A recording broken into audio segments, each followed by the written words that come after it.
ప్రియకుమారుడైన యేసుక్రీస్తు ఉన్నతమైన నామములో ప్రార్థించి స్తుతించి వేడుకొనుచున్నాము నా ప్రియ పరలోక తండ్రి, ఆమేన్. దేనికి స్తోత్రం.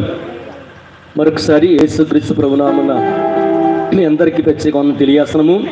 దేవుడు గొప్పవాడైనా మరి మన సీని సంఘాన్ని దేవుడు ప్రేమించి ఈ సంవత్సరం 4 రోజులు క్రీస్తు ప్రేమ స్వార్థ సభలను అనే టైటిల్తో పెట్టుకోవడానికి దేవుడు ఎంతగానో కృప చూపుతున్నారు.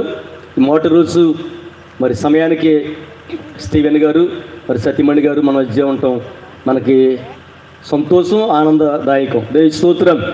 ఈ సమయంలో రాజు గారు కూడా అలవారు నుంచి వచ్చారు మన మధ్యకు. వారు లైవ్ ఇస్తారు. వారికి బట్టి కూడా దేవునికి మహిమ కలుగును గాక. దేవుని స్తోత్రం. చెప్పండి అమ్మా, సంతోషంగా లేరా? నేను కొద్దిగా వీక్గా ఉండి బాగాలేదు, నాకు అందుకు వెళ్ళి ఇప్పటికీ స్టార్ట్ అయిపోవాలండి. దేని స్తోత్రం. ఈ సమయంలో మన సంఘ బిడ్డలు యూత్ వారు వచ్చి పాటలు పాడాలని ప్రేమతో వారికి తెలియజేస్తున్నాం, సమయం వారికి ఇస్తున్నామండి.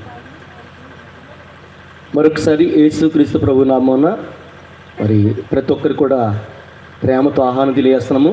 ఇక్కడ క్రీస్తు ప్రేమ సువార్త సభలు జరుగుతున్నాయి. ప్రతి ఒక్కరు కూడా ఆహ్వానితులే. మరి ఏ భేదం లేదు. దేవుడు అందరికీ మరి దేవుడే ఉన్నాడు కాబట్టి ప్రతి ఒక్కరు కూడా పిలబడిన ప్రతి ఒక్కరు కూడా ఈ యొక్క స్థలానికి వచ్చి దేవుని స్తుతించి దేవుని వాక్యం విని ఆ సృష్టికర్త అయిన యేసుక్రీస్తు ప్రభు వారి యొక్క దీవెనలు ఆశీర్వాదాలు పొందుకోవాలని ప్రేమతో మిమ్మల్ని ఆహ్వానం తెలియజేస్తాం.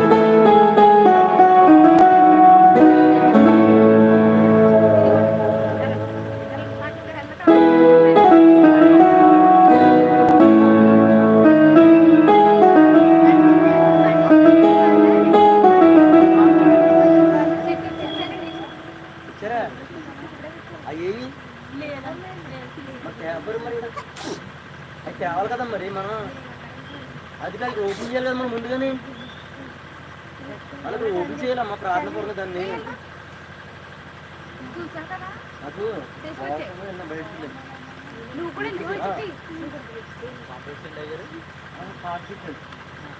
ఓపెన్ చేయలేదు ప్రార్థన కానీ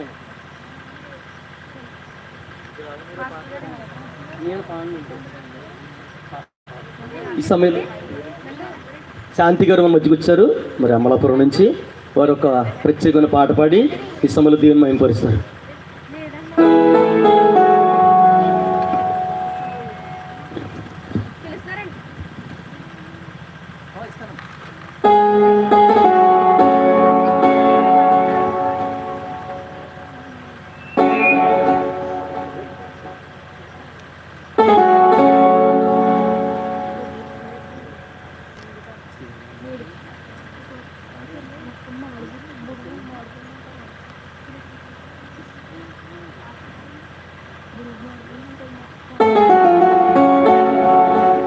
చక్రాలు దేవుని పరిశుద్ధ నామానికి మహిమ కలుగును గాక.